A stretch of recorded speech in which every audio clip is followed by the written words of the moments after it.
ভিডিওটা পুরোটাই শুনবেন, পুরোটা না শুনলে কিন্তু বুঝতে পারবেন না। আপনার হাত ধরছি, ভিডিওটা একদম প্রথম থেকে শেষ পর্যন্ত দেখবেন, ইনশাল্লাহ আমাদের উপকার হবে।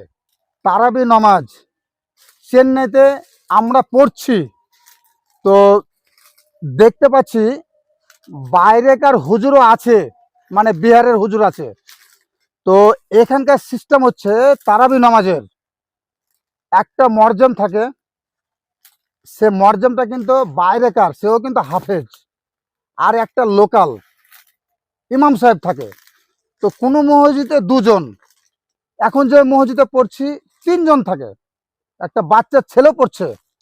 তো এখানকার সিস্টেমটা এত মাশাল্লাহ, যদি দুজন তারাবি নামাজে থাকে, তারাকে হাদিয়া দেওয়া হয়। হাদিয়া তো অনেক সব বুঝে না, পয়সা দেওয়া হয়। তো কেউ ফার্মে করে দিচ্ছে পয়সা, এত বড় ফার্মে কেউ ভরে দেয় পয়সা, এবং কেউ হাতে দেয় এভাবে যে পকেটে ভরে নেয়। তো এরকম সিস্টেমটা না আমাদের দেশের মতন। আমাদের দেশের সিস্টেমটা দেখে আমাকে খুব খারাপ লাগে এবং দুঃখ লাগে। কেমন দুঃখ লাগে আমি বলছি, আপনি শুনেলেন।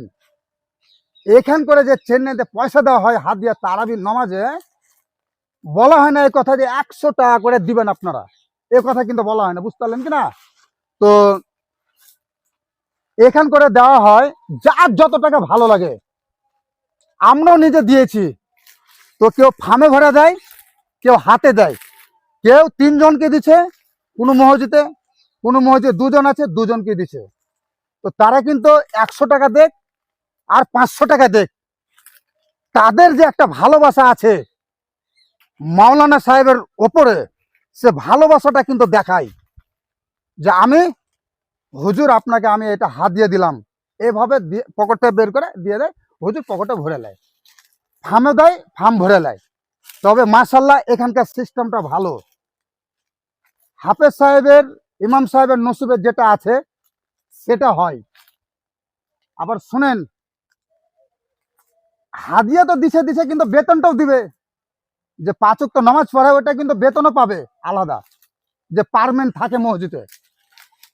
তো এত সুন্দর সিস্টেম ওখানকার, আমাদের চেন্নাইয়ের। তো গত বছরে একটা ছেলের কথা বলছে, হাফেজ, ও কিন্তু বিহারের হাফেজ। তা আমি তাকে জিজ্ঞাসা করেছিলাম যে বেলাল ভাই কত টাকা পেয়েছো এবারকার?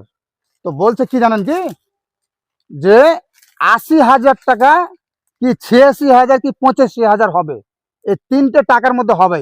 হয়